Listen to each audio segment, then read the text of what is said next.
Yeah, my question is in relation, that's what has been mentioned by the panelists, mentioning especially the United States of America, the election of Donald Trump.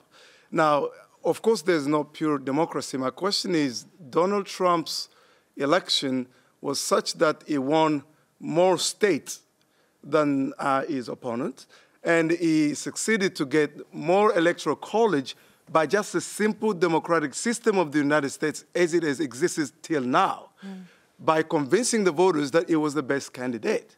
So why would that be considered a crisis of democracy instead of actually looking at it as democracy in practice because people voted for him? Or is it because there is a group of elite that disagree with the vote of the regular people? Therefore, democracy is in crisis. Yeah, Terry, I know one wants to speak at once. I'm going to start with Terry Butler and Terry. Go ahead. I was just going to say, my point... Trump is proof that democracy works. I think that's the core. I heard the question, but the point I was making about compulsory voting and about majoritarian compulsory voting is simply this.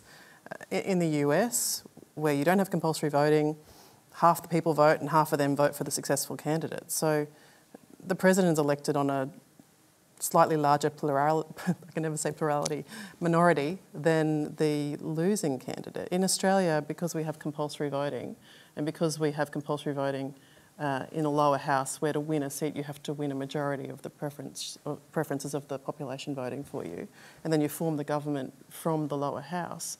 Our system is more democratic, in my opinion, which is not to mean any disrespect, of course, to the United States or to nations where they have first past the post instead of the much more civilised process of compulsory preferential voting. But we have our democracy has survived, I think, a little better. Yes, we have some extreme voices in the Senate, which is the house in which people are elected on minorities of the vote rather than majorities of the vote. But ultimately, if you look at our lower house where governments are formed, it is, I think, a much more moderate form of representative democracy. It's a form of representative democracy where the people who have a vote in the House have been able to attract not just the largest minority of votes in their electorate, but they're the person who has actually been able to attract the majority. Okay. So I'm going to just pass on to Anthony, who wants to jump in, and then to this side of the panel. Please address the issue about Trump rather than why we've got a better voting system in Australia. No, quite right. I mean, Hillary Clinton got more than 3 million votes more than Trump got. He got the votes in the right place in order to get the Electoral College. The Electoral College was set up to ensure that no idiot, tweeter, sexual harasser, ignoramus would get into the White House. You see, it works perfectly in the United States. So in two different ways, you've got a perfect example of how the democracy isn't working. Because if it were, you just wouldn't have somebody like Trump being there. You wouldn't even get some of the other people who stood for the party candidatures putting themselves forward and getting as far as they did in the process. Samuel, you want to jump in, and I'm going to go to the other side of the panel once you do. I probably would think that the very comment that Anthony makes a totally opposite, makes my point, and here's what I'll say, and I'll ask you and see what you see through it. I think that the problem is not addressing Trump. It is basically now addressing the founding fathers of the United States.